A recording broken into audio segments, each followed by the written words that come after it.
It's time for Comeback Sports with Brandon, the Coach Perry, and Pat, the Shot Caller Flaherty. Here we go.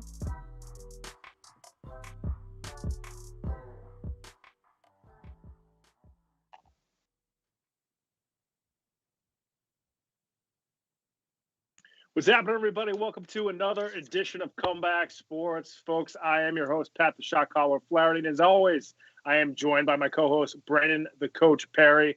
Brandon, another great week in sports. How we doing, my friend? I think I might want to be called the Shot Caller from now on. That's such a cool name, man. Yeah, I know. Producer Ben Kudo gave it to me. I didn't give it to myself, I promise. I was honored to take that nickname from our producer, Ben Kudo, who's, as always, doing a ton behind the scenes for us and is doing it again this week. Folks, we are on YouTube Live, as always, so make sure when you go on YouTube Live, you give us a subscription. You subscribe to the Comeback Sports YouTube channel. But in addition, we're also live on Twitch. We're trying to, use different platforms as we continue to broadcast our show. So if you like Twitch instead of YouTube, go on Twitch as well. Go on both, subscribe to both. Check it out. Folks, you can also find Brandon and I's Twitter handles at the bottom of the screen. If you want to follow us there, we always tweet out the links from the show. And we also tweet out some of our opinions about what's going on in sports. And finally, folks, at the bottom of the screen, again, you can call into the show. You can leave a voicemail or you can call in and talk to us live on our show if you got a question about some of the topics we're discussing or any sports topics you want to bring up throughout the show, comments, questions, whatever you want to talk about, you can call into that number. So we're going to kick things off again here on Comeback Sports with more of a local topic, but obviously it's NHL playoffs are underway. It's great to see the NHL and NBA playoffs starting at sort of around the time they normally would. It's a little bit later than normal, but not too much later, right around the same time as they normally do. NHL playoffs are unbelievable, and the best series so far has been the Bruins and the Caps. Their first two games of their playoff series have gone to overtime. Brandon, what's the experience been like for you watching these two Bruins games? I mean, it's been really exciting, and I think this is exactly what people sign up for when they want to see playoff sports, and especially playoff hockey. And I mean, we've been talking about these two teams going back to December. I mean, because they're such rivals and coastal rivals here, and they play each other a lot. And they've seen each other a lot this season. But yeah, man, I don't think any one of us could have called so far what this series has been like with those two overtime games and it being 1-1 right now and the third game coming on tonight. I'm really looking forward to seeing what the Bruins can do in there. But I think the biggest thing that I think me as a fan and I think most fans enjoy is it's been a physical series. It's been really that like playoff hockey intensity where it's just speed and hitting each other end to end. And so I'm really looking to see if it continues that throughout the series. And hopefully the Bruins can get the edge tonight and pull out a win. Yeah, Game 3 is actually going on right now as we speak. So, crazy stuff happening in this game as well. I mean, it was awesome to watch these two games. I'm watching the Bruins game, or the second game of the series, and I'm sitting there like the Bruins were up, I think 2-1 at one point, and I'm waiting to see like Taylor Hall do something. Then Taylor Hall commits a turnover, and that forces a power play for the Caps, and I'm like, God, maybe this guy's not playoff ready. He's been on teams that haven't been as good. Maybe this moment's too big for him, even though he's such a great player. Then he comes back towards the end of the third period when you think the Bruins are going to lose, and makes that great play to get a shot on net, and then he cleans up the couple of rebounds that happened afterwards to tie it up, and played so well and made the big play of the game to get it into overtime. And then that Marchand goal was awesome. He sniped it from that right circle right there. So just an awesome win for them in Game 2. And like you said, Brandon, we called that this was going to be a great series. This is going 7. I don't know how it's not going to go 7. The Bruins are in good shape right now because they are the ones that are, have a 1-1 series tie going home. So they've sort of flipped that home field advantage. They can home ice advantage. They win the next 2. They're in great shape.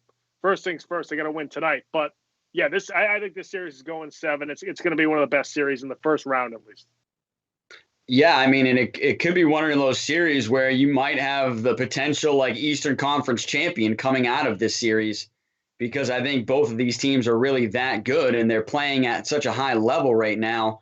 And yeah, I think like you said, it's really if I'm the coach, like you said, it's one game at a time and it's really one possession at a time and one period at a time because it's such intensity between these two teams and the quality of play has been so high and so good. But what I really enjoyed was seeing Marchand and Patrice Bergeron and then having them talk after the game about, how their relationship has developed over their career together, but most recently heading into this playoffs, how they talked with each other about what they wanted to get done going into this series.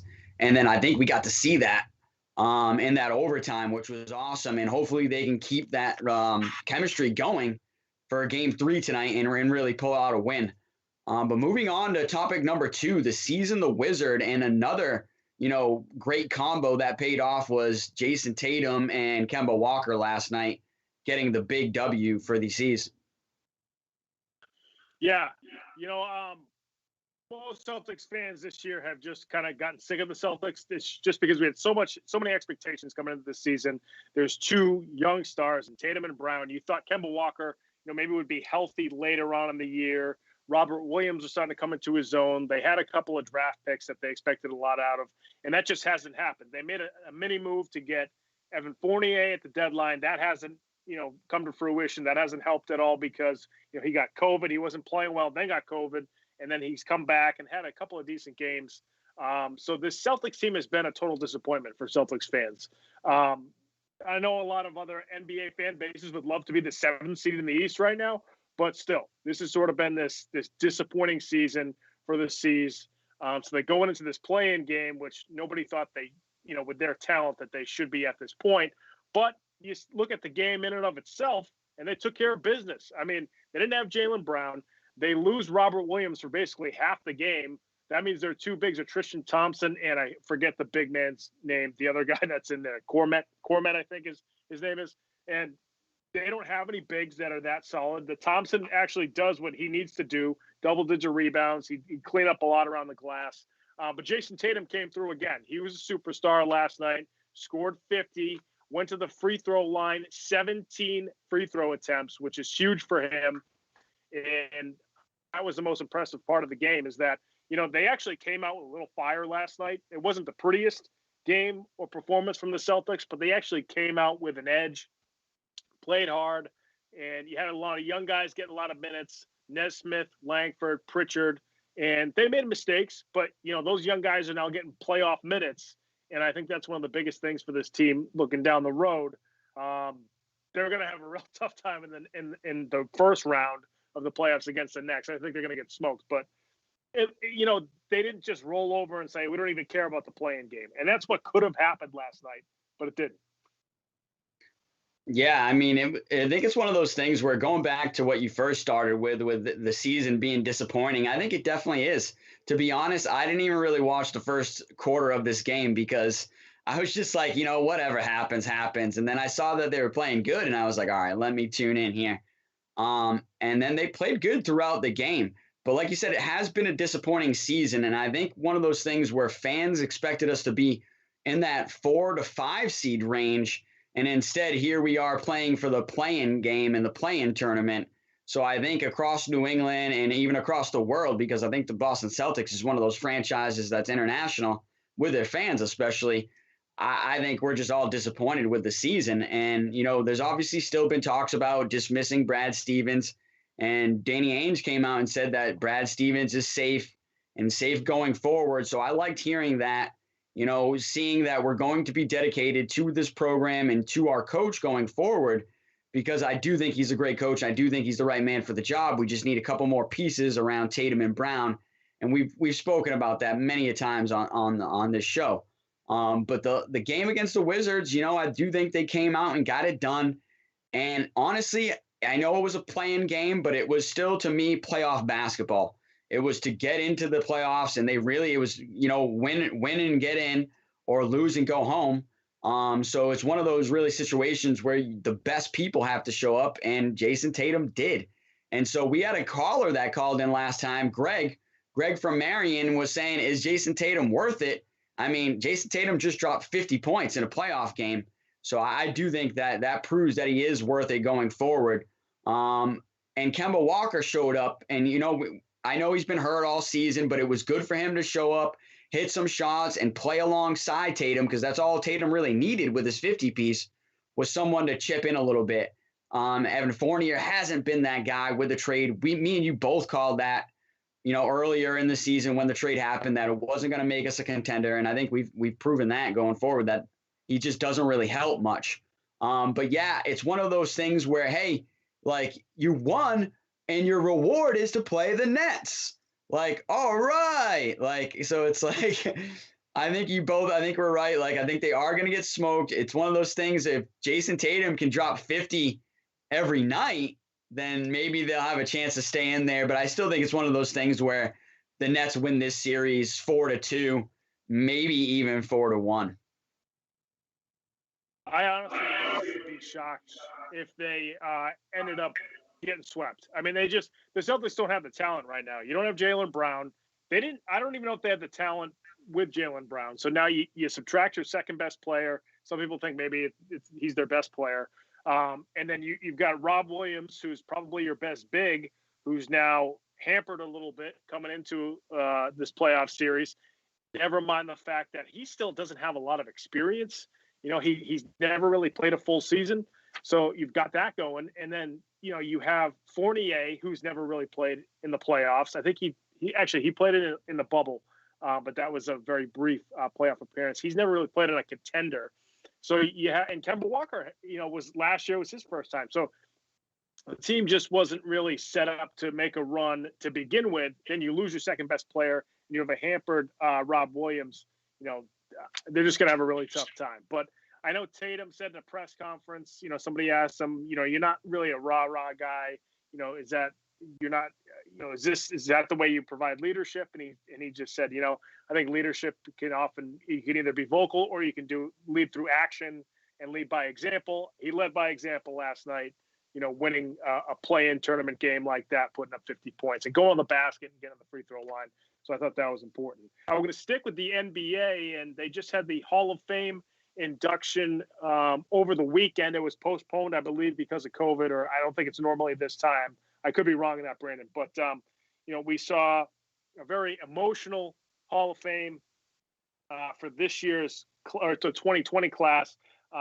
We saw, guys like KG and Duncan, whose careers have kind of always been linked because of the positions they play and their age and so forth. But, the biggest thing, obviously, was Kobe Bryant being inducted and introduced by Michael Jordan, Kobe's wife, going up there, very emotional. But just a cool, very classy Hall of Fame induction ceremony. Brandon, what'd you think of it? I thought it was awesome. And I think I would take this class against any Hall of Fame class that has come up through history, to be honest, especially if we were to play a game. I mean, give me this class over anybody's class and we'll just dominate, right? And I know we'll dominate in trash talk too with KG, because I think he leads the league in that every year. But it was a great show, and it was great to see them finally get their due as being Hall of Famers. I think we all knew that these guys were going to be in the Hall of Fame, so it's glad to see that it's finally done. And to be honest, I'm super excited. I had texted my brother being like, this is one of the greatest things is we live in Massachusetts where the Basketball Hall of Fame is. So I was like, I can't wait to go back and check out the new displays, especially the new Kobe area, because they have this brand new section dedicated to Kobe. And I know it's going to be amazing. So I can't wait to go. And then I'll take pictures, and producer Ben can put them up on the show for us. But yeah, I mean, really, really great show. And it was great to see Kobe's induction. I think they did it the best way that they could, to be honest, without Kobe. And having his wife up there and having MJ up there, which they will always be linked together. And then I think it was awesome having Kobe's wife put the Hall of Fame jacket on his daughter. I think that was a really nice touch. And I think it's something that everybody really enjoyed, especially if you were a Kobe fan, because we all wanted to see Kobe up there getting it. and having to hear what Kobe would have to say in his own speech. So I think we're still robbed of that, obviously. But yeah, I think this is, like I said, one of the best classes. And then to follow it up, I mean, locally, Paul Pierce gets the nod and is going to get in the Hall of Fame next year. And I think Paul Pierce definitely deserves it. I think people are saying that he doesn't. I think he definitely does, man. He's one of the greatest Celtics of all time. So I think, a great class. And then this next class that's coming up, even with Chris Webber, it's not a bad class, honestly. But this past class that we just seen with Duncan and Garnett and Kobe, like I said, I would say one of the greatest Hall of Fame classes of all time. Yeah, the next class, and yeah, I love this class. I mean, Duncan and Garnett were two of my favorite players in the 90s and early 2000s. The question has been asked, if Garnett was with a better organization throughout the beginning of his career, would he have a couple more titles like Duncan has? Duncan, better player, but not, light years better. I mean, Garnett, I think, was underrated a little bit just because of where he was playing. You look at Minnesota now; they're still trying to recover from not having Garnett anymore, because when he was there, they were at least making the playoffs and so forth. But Duncan's an all-time great. There's still is Duncan a power forward? Is he a center? To me, he's a center. But he started out as a power forward because he's playing next to David Robinson, who introduced him. And Garnett, coming to the Celtics, that was unbelievable. He changed the culture, not just the way he played on the floor, but just the whole team's mindset. So that was really cool. But this next class, it's awesome. Paul Pierce, he absolutely deserves it. Bill Russell's getting in as a coach, in addition to he's obviously in as a player, which is pretty cool because he was the first black coach in NBA history. He was a player coach for a couple of years, then was on the sideline, I think, for another 4. His win-loss record as a coach isn't necessarily Hall of Fame worthy, but just because of the historical significance of him being the first black coach and winning a couple titles, he's in there. Like you said, I think Chris Webber definitely deserves to be in. There's a couple guys in this list. Some of these Hall of Fame things are starting to get where everybody's getting in. And it's at what point is this a Hall of Fame? Chris Bosh, I think, is borderline. I think he was really good. He was the third player on our championship team, but he was really good. He sacrificed a lot. The health thing that he went through a couple of years ago, he's certainly a fan favorite. I loved watching Ben Wallace. Ben Wallace is not a Hall of Fame basketball player. I'm sorry. He's just not. I know he was an integral part of that championship Pistons team, but he's not a Hall of Famer. He's just not. So I don't see why he's getting in there. Like I said, Bosh is kind of on the fence.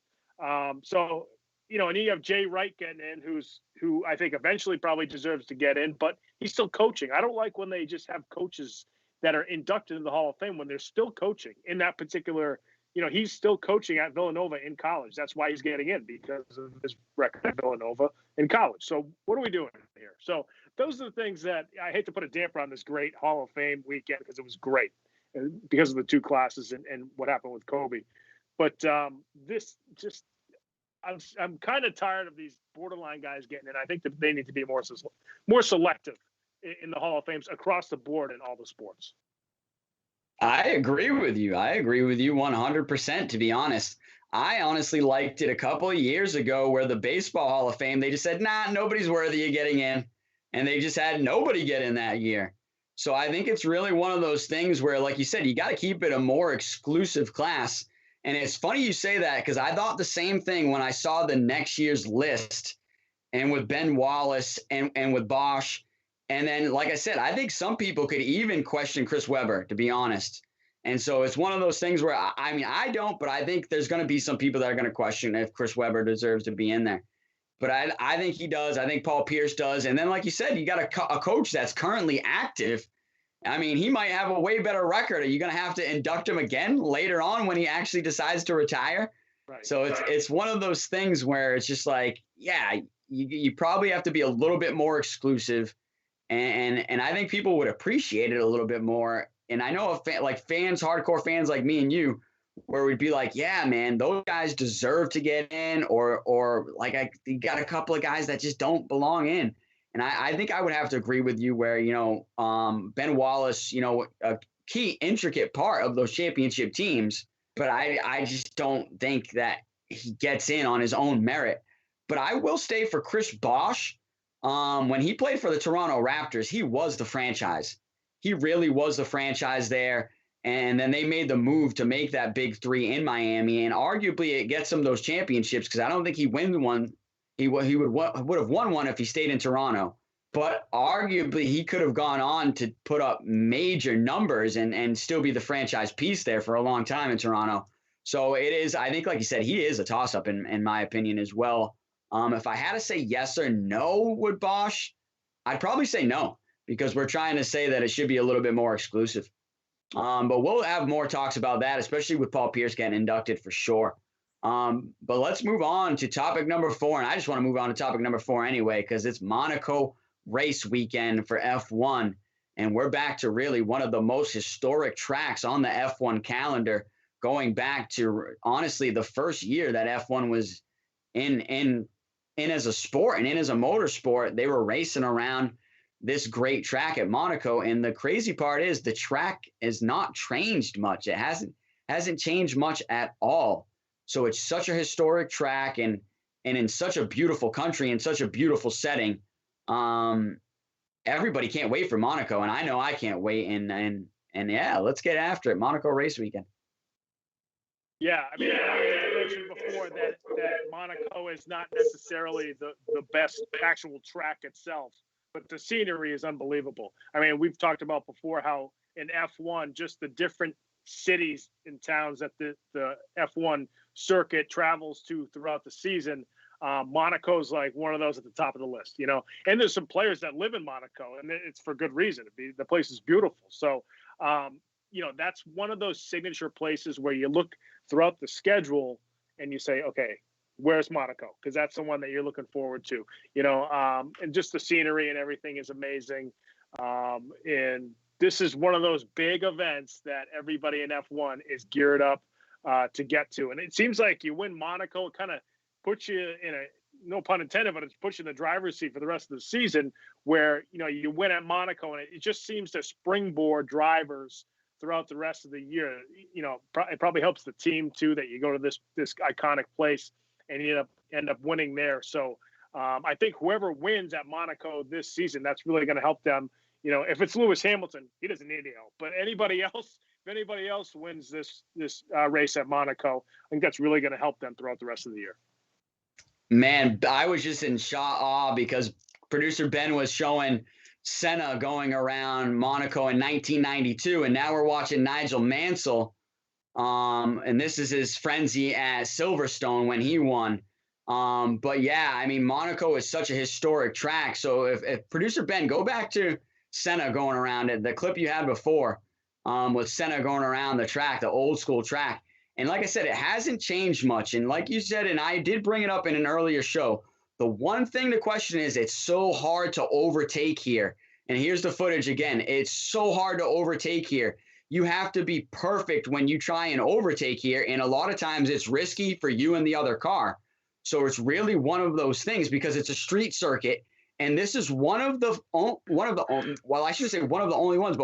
ones currently on the calendar that is a current active street circuit. So when they're not racing on it, normal cars are driving around it.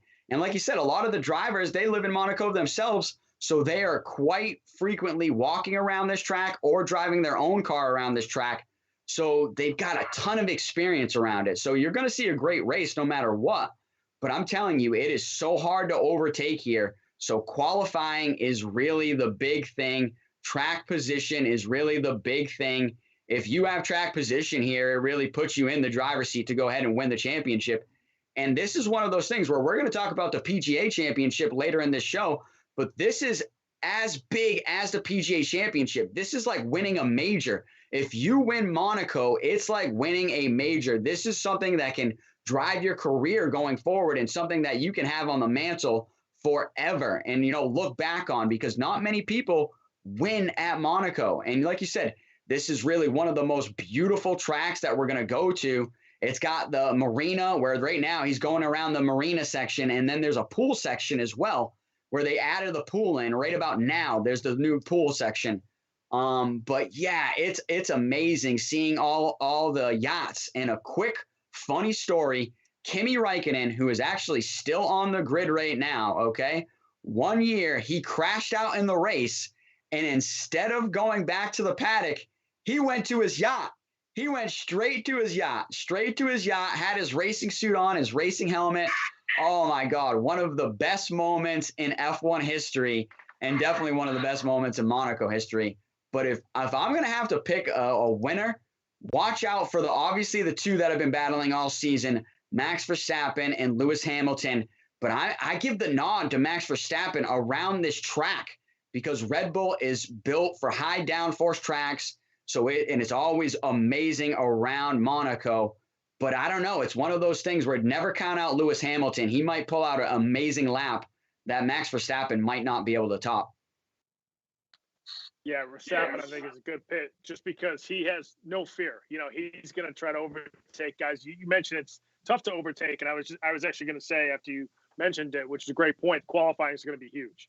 You know, if you struggle in qualifying, you're just going to have no shot at getting to the podium in this one. So that'll be interesting. So it's not just the race day itself, but qualifying is going to be a huge day at Monaco, as it always is. So that's going to be a lot of fun to pay attention to this upcoming weekend. Moving on to topic number 5, we're heading to the NFL and the Denver Broncos. We mentioned this last week. This could be a possibility, and it has happened. They have cut JAWUAN James, the offensive tackle, who I can't remember if he tore his ACL. I think he tore his Achilles. Working out away from the facility. There's a lot of directions we can go here. Obviously, this is terrible for the player. I think he's good enough where he's going to play again somewhere, but it's just this whole thing is going to be a mess. He already filed a grievance, I believe. His agent, his lawyer are getting involved. This is going to be messy with the Denver Broncos, and it's not just him. They did the same thing to a wide receiver who worked away from the facility and got hurt. They cut him as well. So this is going to be a big Denver Broncos mess that's really going to – the players' union is going to get very involved in this, Brandon. Yeah, man, I do not like this. And we talked about this on the previous show, and we've seen it coming. And I said the Broncos had one of two directions to go. They could prove that, you know, they protect their players and they err on caution of their players, and they're an organization for the players. And when you do that, free agents are going to want to come play for you. You're going to get the top free agents to come to Denver. Or you can cut this guy and say, hey, we don't care about you. We don't care what happens. Hey, the guy was working out for us, but we still don't care. So now, guess what? If I'm a free agent, I would not want to go to Denver unless you're giving me a record contract to go there. That's guaranteed. Okay? Guaranteed money. Because what happens with guaranteed money is if I get hurt, I'm still guaranteed to get it. So it's really one of those things where I think if I'm a player going forward, I'm making sure that I get the leverage in my contract with the Denver Broncos, especially if I'm a superstar. And then it's one of those things where, I mean, if I have the choice, I'm probably not going to Denver. I'll go somewhere else, to be honest. And it's one of those things, like I said, I do not like this. I understand completely why he's filing the grievance. He's trying to get $10 million of his contract. And I think that's only chump change. I think he was guaranteed, like $23 million this year or something like that. So it's like only getting 10 million of that is crazy. And what I don't like about it is even more is they're designating it as a non-football injury. The guy was working out for football, for the football team to play football. How is that a non-football injury? You know what I mean? That's what disappoints me the most about this is it feels like it's cutting the players out and having a gray area where they can, like I said, cut the players out and not have to guarantee them anything. And once again, I think this is something that has to go through the players union and they have to push it hard, kind of like they did with the CTE and getting additional research and getting additional medical help for retired players. This is the same thing. They have to step up and make a stand here because other teams will start doing this left and right. Yeah, I think that in this, I hate the idea of this. I hate that the Broncos did this. They had their reasons. They worried about the salary cap. I think the $10 million is the guaranteed money.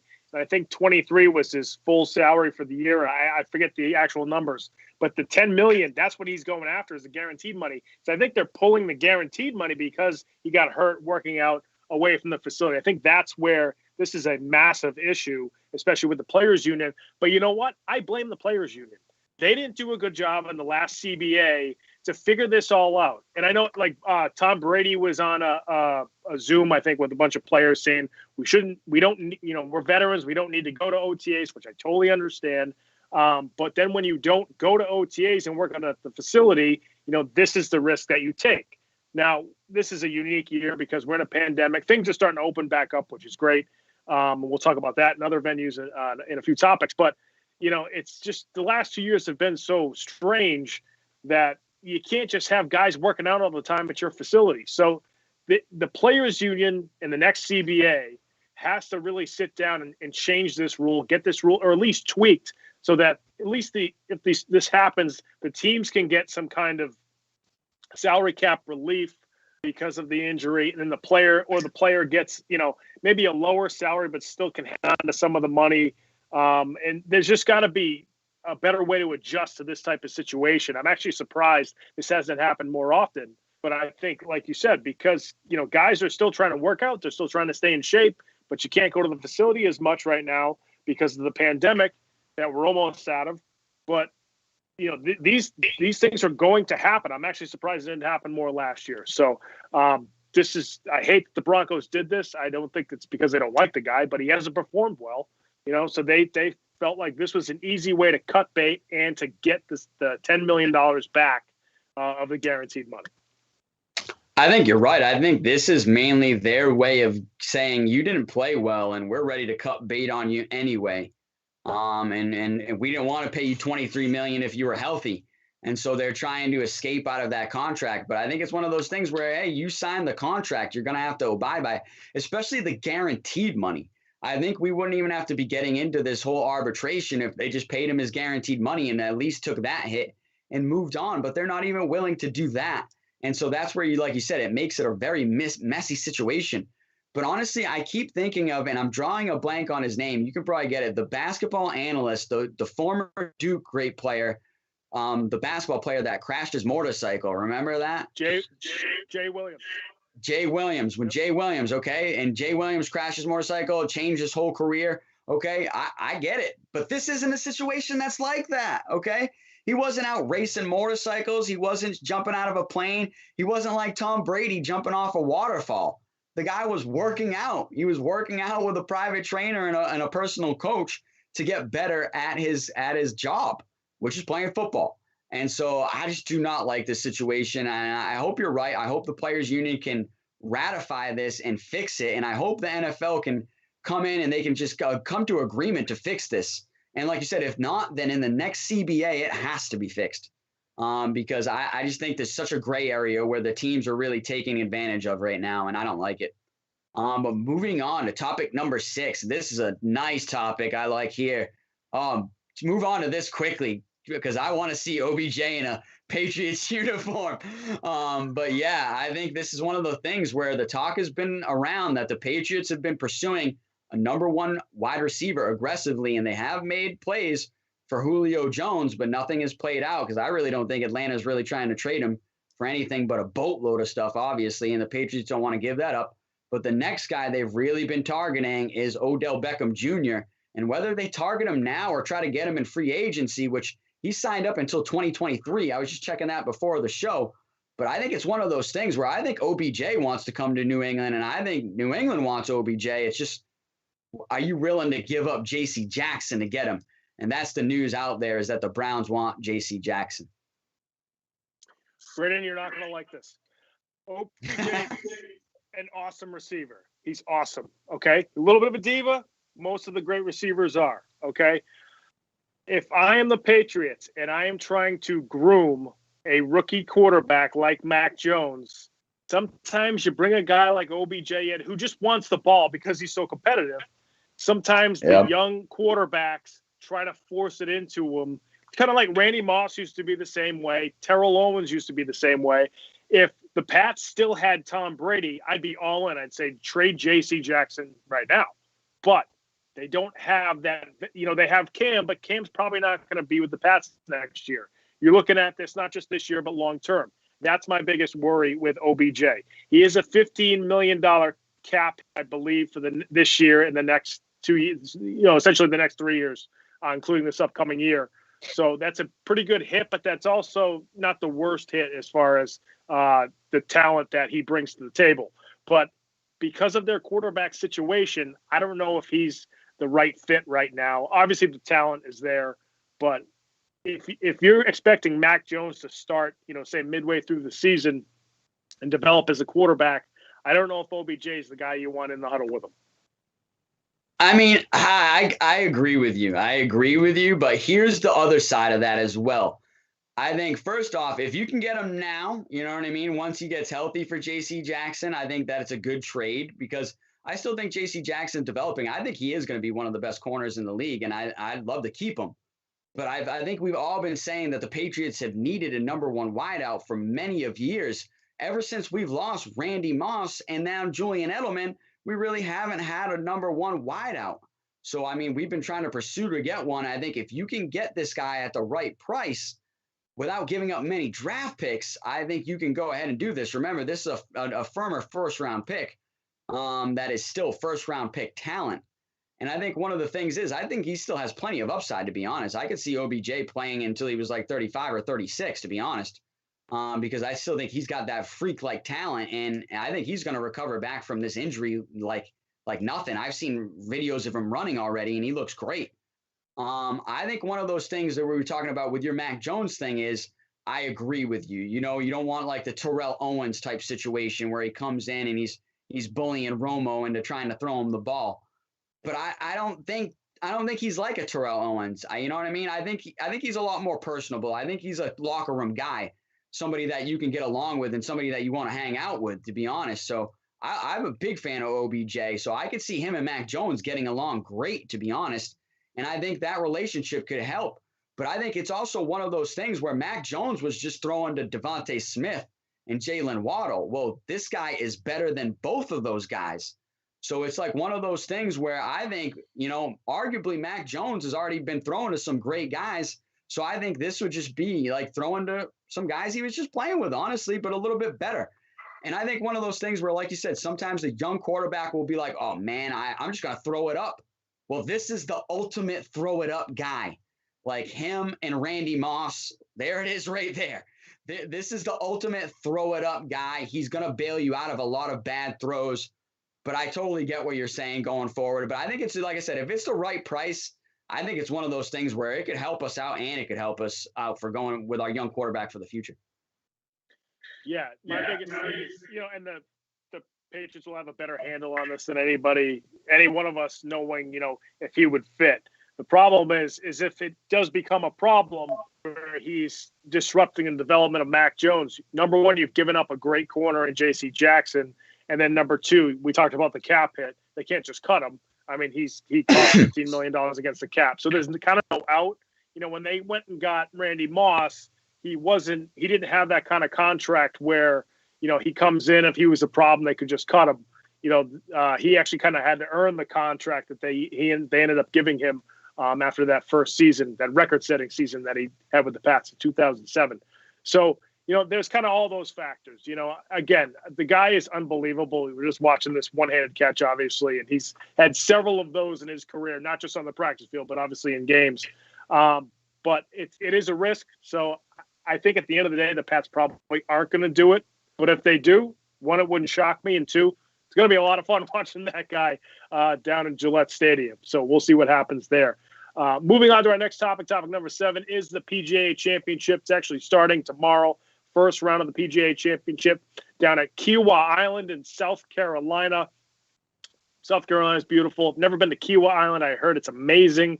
Next time I get down there, I'm going to check it out. Heard the course is awesome. The last time it was at the PGA Championship was at Kiawah Island in South Carolina, 2012. Rory McIlroy won. Brandon, who do you think is going to win the PGA Championship back at Kiawah Island here in 2021? It's funny that you say Rory McIlroy won it back then, and that's because he's from Northern Ireland, and the boy knows how to play in the wind.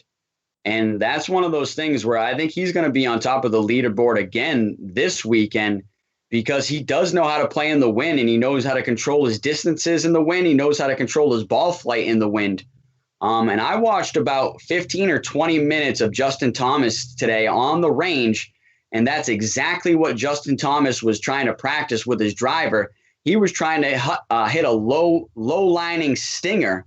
So if any of you golfers out there, you guys know what that is, trying not to have a high ball flight, still trying to control your ball with a low ball flight and still get some good distance and control. And so that's all Justin Thomas was trying to work on the tee today, and the practice range. And I think it's one of those things, because the course is so hard. Okay, you have to have accuracy off the tee, but you also have to fight the wind on every shot. On average, the wind has been about 15 miles an hour this week. So it's like one of those things where you have to know how to play the wind, and you have to have a good eye for this course. Really challenging course. A lot of guys have been talking about how, hey, if you can get off the tee good and keep yourself clean off the tee, and then it's all about controlling your distance on your second shot, putting yourself on the green in regulation and having a chance to get a birdie, or at worst, get out of there with a par to be able to move on, because this is such a tough course where if you can par and move on, you have a really good chance, because a lot of guys are not going to be able to get par. They're going to be dropping bogeys. So like I said, I love seeing when the PGA and when the majors go to a really, really hard course and it really tests these guys' skills, and not only tests them, but puts their skills on display for us all to be able to see their greatness and just how good they are. But like I said, look out for Justin Thomas this week. Look out for Rory McIlroy, and you always got to look out for number one. So watch out for the number one guy. I'm drawing a blank there, but Mr. Tall Guy there hits a mean drive. I'm sure you're going to remember his name. Dustin Johnson. Dustin Johnson. There you go. DJ. Drawing a blank. Sorry, guys.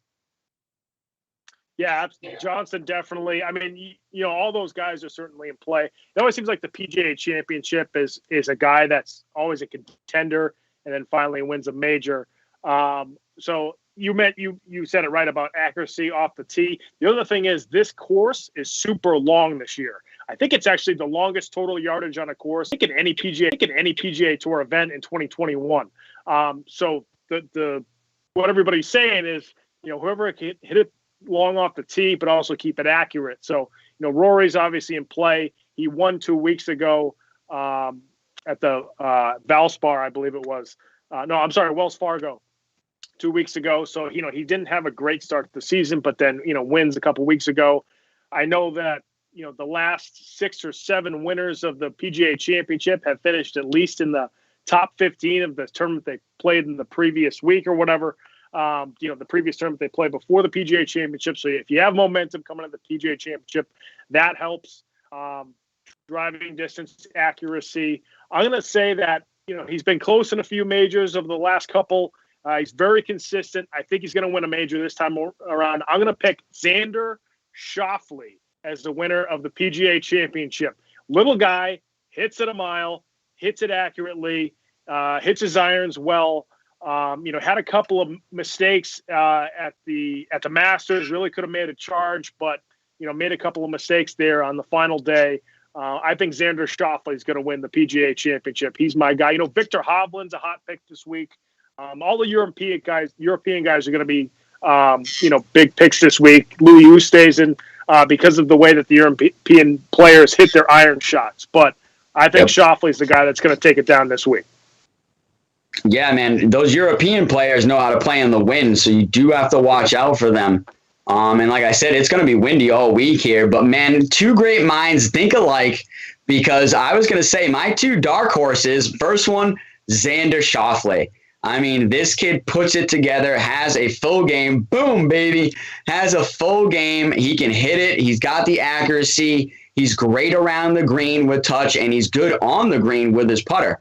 So I think this is one of those things where he has the great all-around game to be able to put it together, and we consistently see him up there in the majors. So, yeah, I'm with you. I'm picking Xander Schauffele as well. And if I had another guy to pick, which he's number 10 right now in the world golf rankings, is Webb Simpson. Man, I'm telling you, this guy lit it up back in the day. Then he had a little drop-off, but now he is coming back with a vengeance, has really been playing well as of late. And when I saw that he was back in the top 10 in the world rankings, I said, wow, this is a guy that could really put it together and win a couple more big tournaments. So watch out for Webb Simpson this week. But like you said, I'm rooting for Xander Schauffele. I'm rooting for an American to go out there and get it done. Let's go on to topic number 8. Sports in return and in full return, baby. Especially here in Massachusetts and May 29th. We're going to get back to packing the stadiums, but in a lot of other places, they've already been packing them. Yeah, it's been, crazy to see these other sports venues around the country have these full arenas. Especially, we saw at the Carolina Hurricanes game the other night how packed it was there.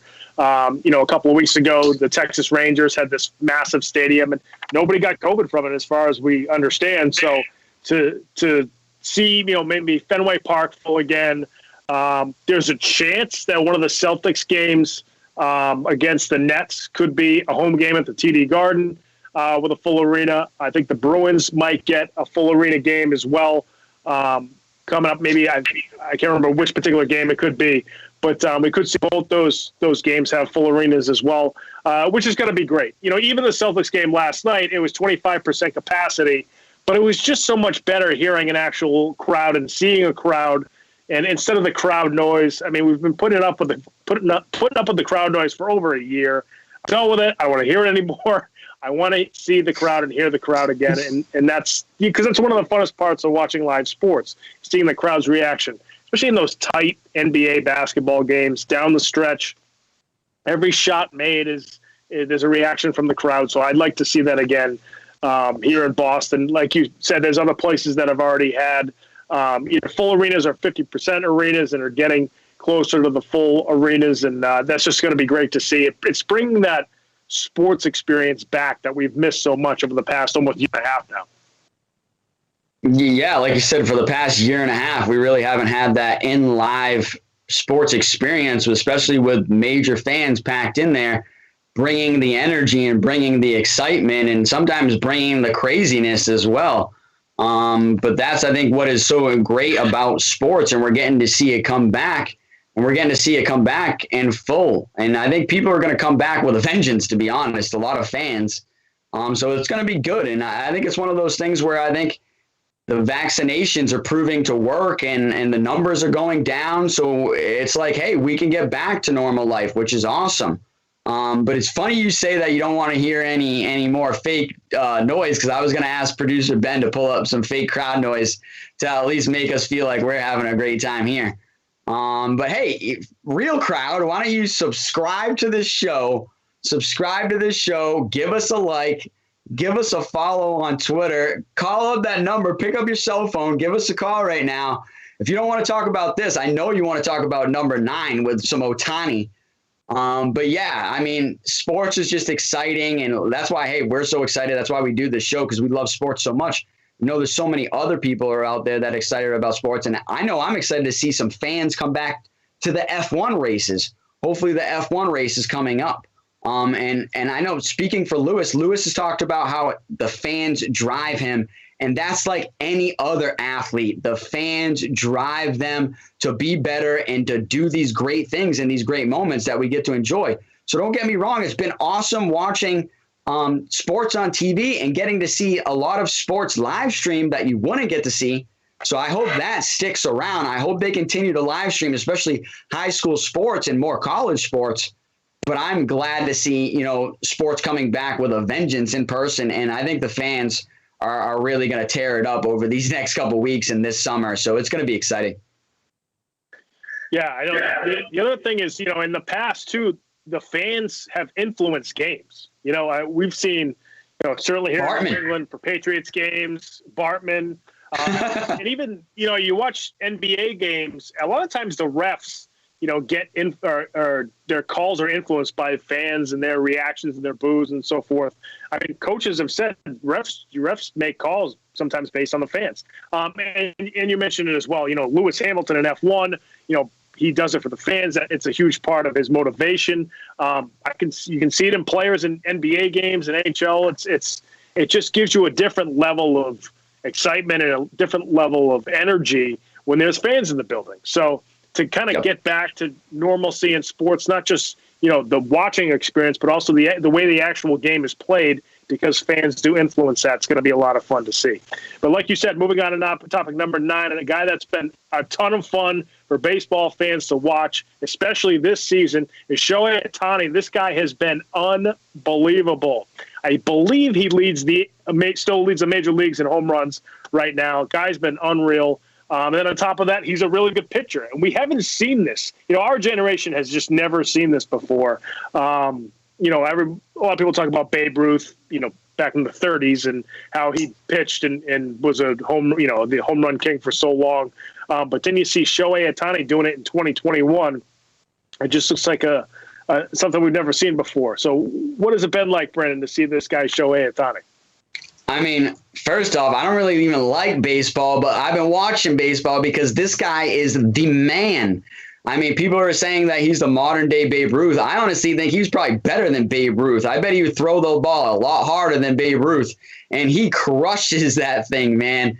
Like I keep saying, I'm just like, more Ohtani, man. Give me more Ohtani, because this guy is what baseball needs. Somebody that can crush the ball, right, step in the batter's box and just smash your pitcher's best pitch, but then he's going to get on the mound himself and he's going to maybe pitch a complete game and strike out like 6 or 7 hitters. I think this is one of the things that why baseball needs it. It proves that you've got true athletes in the game.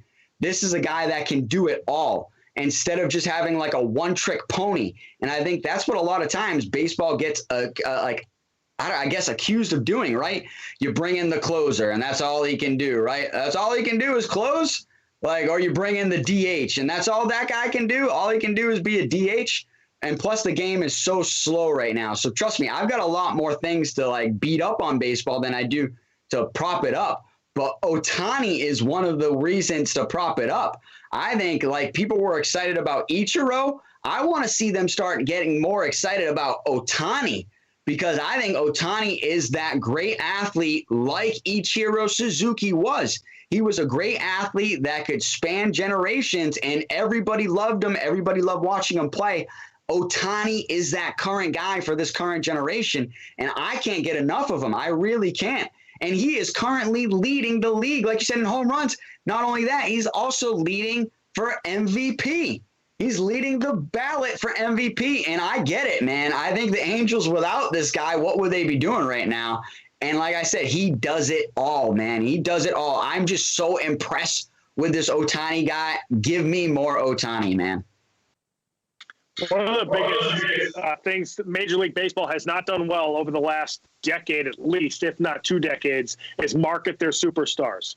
I remember when I was a kid growing up, I got Sports Illustrated for Kids. The first issue I got, there was a Ken Griffey Jr. poster in the middle of it. I took it out of the magazine, put a thumbtack right on my wall. I loved Griffey. He was awesome.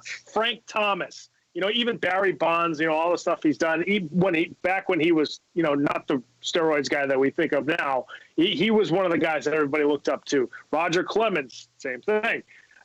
These types of guys were marketed beautifully because they were in bubblegum commercials and, Pizza Hut commercials and Gatorade commercials. And now, Shohei Ohtani's on the Angels. Mike Trout's on the Angels. Mike Trout's going to go down as a top 5 player all time, I think. He's been that good. But Major League Baseball doesn't market him well. And he's not this super charismatic guy, but you can do things and put him in commercials and video games and, talk to the TV, talk to ESPN and some of the other networks that broadcast games and get him in the promos and do all those kind of things to really bolster up these guys. And baseball just has not done a good job of that as well. Here is their opportunity. Do that for this guy. He's an international superstar. You get the Asian influence, the Asian population who's going to start tuning into these games, following this guy. Cards are starting to get important again. I'm sure his baseball card is going to be very valuable because all the new guys' cards are becoming very popular. I know his language probably isn't, he's certainly not fluent in English, but you put him in commercials, put him in things where he doesn't have to speak, but just make sure everybody, when they see the top players in baseball, he's got to be one of them. You got to market this guy. You got to market him and Mookie Betts and Mike Trout and all these guys to try to get this attention back on baseball. I think baseball is kind of making a little bit of a comeback now because there's so many good hitters now, especially because of the way that they swing. But they got to take take the ball and run with it, so to speak, with Shohei Ohtani. I agree. I think they need to prop this guy up and prop this kid up immediately because you're going to get more baseball fans. Like I said, I'm not even a real baseball fan, but I've been watching more games because I want to see what Ohtani does right now. So they need to take advantage of this and prop this up. Kind of like we were just talking about how USA Track and Field took advantage of the DK Metcalf thing. This is what the time for the MLB to take advantage of all this Ohtani fame and all this Ohtani craziness and prop up the game and, and use it to prop up some other stars as well. And it's crazy because, hey, the two league leaders for MLB MVP are Ohtani and Mike Trout, both on the same team. And like you said, Mike Trout's a heck of a player too. But right now, I've got to give it to Ohtani. I mean, he's stepping in there, like I said, pitching a full game. And arguably, the pitcher is like your quarterback, right? I mean, they're extremely valuable. If they have a bad game, well, guess what? You're probably not going to win the game. So it's like Ohtani is going on the mound, getting it done. Then he's stepping in the batter's box, which, folks, most of most of these pitchers go back in the mound and they just ice their shoulder down, pack another lip of gum, and get ready to come out on the mound again. No, he is putting on the helmet, stepping in the batter's box, going up against some of the Major League Baseball's best pitchers, and he's cranking the ball. He's knocking the thing out of the park. And honestly, look at the guy. Look at his body. Honestly, he is built. He is built. He is the next baseball superstar if they prop this guy up right. So, hey, baseball, you got a chance to do it. Let's do it. Let's get it done. More Ohtani. But, hey, baseball, if you steal my more Ohtani line, I'm going to be suing. Let's move on to topic number 10. And honestly, Ben has this as horse doper. The horse doper is Barred. What do you think about that? And I know this is a big deal, and we've got a lot to say because the horse didn't show up in that next race. Yeah, that's right. So Bob Baffert, the trainer for the winner of the Kentucky Derby, Medina Spirit is the name of the horse. Yep. They had the positive test for the banned substance. They're still waiting on the test results that I think happened 2 weeks from when they took the test. So we're still waiting on that. I think they're going to get it before the Belmont Stakes. But Baffert is not only barred from entering Medina Spirit right now in the Belmont, he's barred from entering all his horses in the Belmont. And it's not just the Belmont. It's all the New York Horse Racing Association has barred him from any of the New York races. I can't remember the third one on top of the Belmont, but the second one with Medina Spirit, who then failed, is another huge race as well. Saratoga.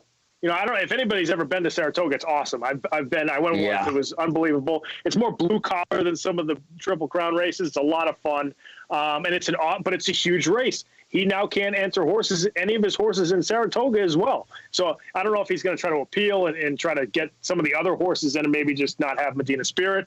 We'll see what happens with the investigation. But this is also because of his history. He's had positive tests before. 5 horses? Yeah, five, right? So, I think that has something to do with it as well. But this is huge. I mean, think about, how many horses are not going to enter this race. And you're saying to yourself, now the horse and the jockey of these other horses are going to not be in the Belmont. So this could be huge if this continues to come to fruition. We'll see what happens barring this investigation. But this is crazy.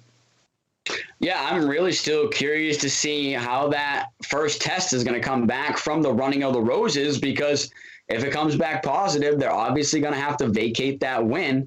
And then I'm pretty sure they're going to give it to the horse that came in second place. But the horse Medina Spirit didn't show up in the Preakness. He was out there and he ran a little bit, but on the backstretch, yeah, he came in third, but he got smoked on the backstretch, really. So it was one of those things where I'm not even sure Baffert really would have wanted to put him in the Belmont because it's an even longer race. And he just got smoked in the intermediate race. So I don't even think he would run well at Belmont, to be honest. But it's also people were questioning, being like, was he not juiced up? And that's why he couldn't run well. So there's questions out there, too many questions. And I think it's just one of those things where, like you said, if you're Bob Baffert, you don't want to be known as like the Barry Bonds of racehorse training and there's questions about, and that's what's kind of going on right now. There's too many questions surrounding you and your horses. I believe there's been about 4 or 5 horses that have had positive tests that have been trained by him over the years. And people are just kind of questioning it a little too much now. And it has happened again with Medina Spirit. So it's one of those things where I think he's got to prove going forward that all of his horses are clean to get himself back in the good likes and to be able to race again in New York. But it's curious to see when that's going to happen. And obviously we'll still be watching the Belmont to see who wins. But like you said, I wonder how many horses are even going to be running. In the Preakness, there was only 10 horses that ran. So now at the Belmont, are we only going to see 6 to 8 horses that maybe get in the gate? Because I know Baffert, I think, is usually training 2 to 3 horses and usually entering 2 to 3. So it's one of those things where, yeah, there's a lot of questions still abound. I wish they would get the sample done a lot sooner, because we've all been questioning if that running of the roses was even legit. So, yeah, I don't know. Bob Baffert's got a lot of work to clear his name, I think. Yeah, you wonder if the New York Racing Association, came down with this now to get other horses into the Belmont. I'm not exactly sure how the qualifying works for it, so I don't want to represent anything there, but maybe that's what they're trying to do, or maybe they're putting this down now so that if the test result does come back as positive with the horse, that they already have this in place and everybody already knows that Medina Spirit's not going to be there and Baffert's horses aren't going to be there. Or the third thing is, do they have a little intel? Do they know, has this test result already happened and they're just trying to figure out how to come bring it to the general public? Does the New York Racing Association already know about it? I mean, that's another thing that we can think about. Maybe they have some inside info that this did happen and this horse is going to be kicked out of the race. So a lot's going to unfold with this over the next couple of weeks until the early June race that is the Belmont. So it's going to be interesting to see what happens with Bob Baffert, even after this Triple Crown, and what going forward, what's going to happen. If he sees the collateral damage that just happened with all these other horses, is he going to give this up and just, allow somebody else to be the trainer and he step aside? We'll see. It's interesting. It'll be interesting to see what he wants to do. But that's going to do it for our 10 sports topics this week, folks. Thanks again for joining us here on Comeback Sports. Again, if you're watching us on YouTube, make sure you give us a subscription on our YouTube channel, Comeback Sports. You can follow Brandon and I at our Twitter handles below. Again, call in this number if you want to talk to us, if you want to ask us a question, if you want to call into the live show, if you want to leave a voicemail for us to call to talk about next week. We'll play it on the air. Do that as well. And again, we're trying this on Twitch as well. So if you prefer Twitch over YouTube, head there and watch it on Twitch. So we're trying to bring this to you for a couple of different platforms to watch Comeback Sports. So again, thank you so much for joining us, folks. We will see you next time here on Comeback Sports. Have a great week, everybody.